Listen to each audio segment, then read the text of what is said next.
Welcome, doctors, to another interesting topic for your PLAB 2 preparation.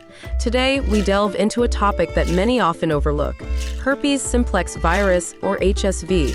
But don't be fooled by the simplicity of this virus. There's more to it than meets the eye. Let's start with the basics.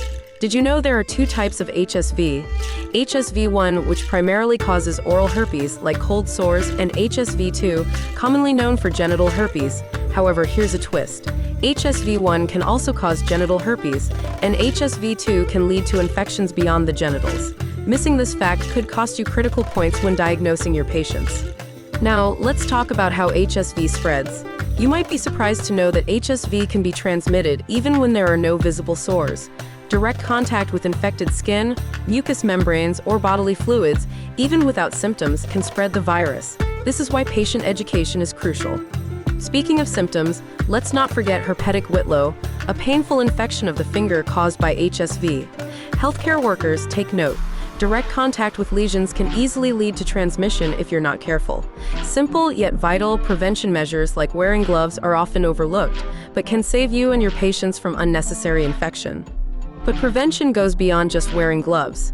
When it comes to sexual transmission of HSV, it's essential to advise patients to avoid sexual contact during active outbreaks. And even when symptoms aren't visible, the risk remains. This is where the consistent use of condoms becomes critical.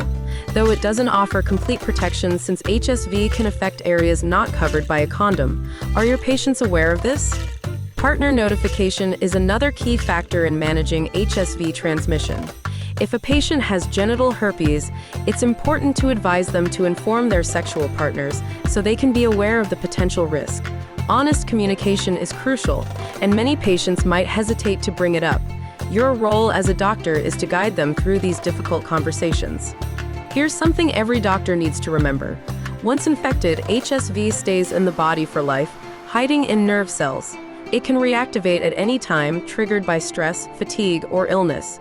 But here's the real challenge. Even without symptoms, patients can still spread the virus through a process known as asymptomatic shedding. This makes patient education on consistent prevention practices even more vital. For patients with frequent outbreaks, discussing suppressive therapy might help reduce recurrences and minimize the risk of asymptomatic shedding. But remember, while antiviral medications can help manage outbreaks, they aren't a cure. The focus should always be on preventing transmission, especially in intimate relationships. In summary, prevention is the key to controlling HSV. Advise your patients to avoid sexual contact during outbreaks, use condoms consistently, and always inform their partners about the infection.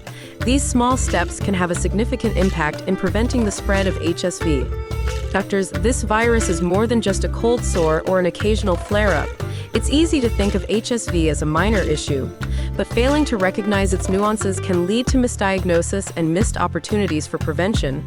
In fact, the subtle ways this virus can spread and the silent risks of transmission even when there are no visible symptoms are things that even experienced doctors can overlook.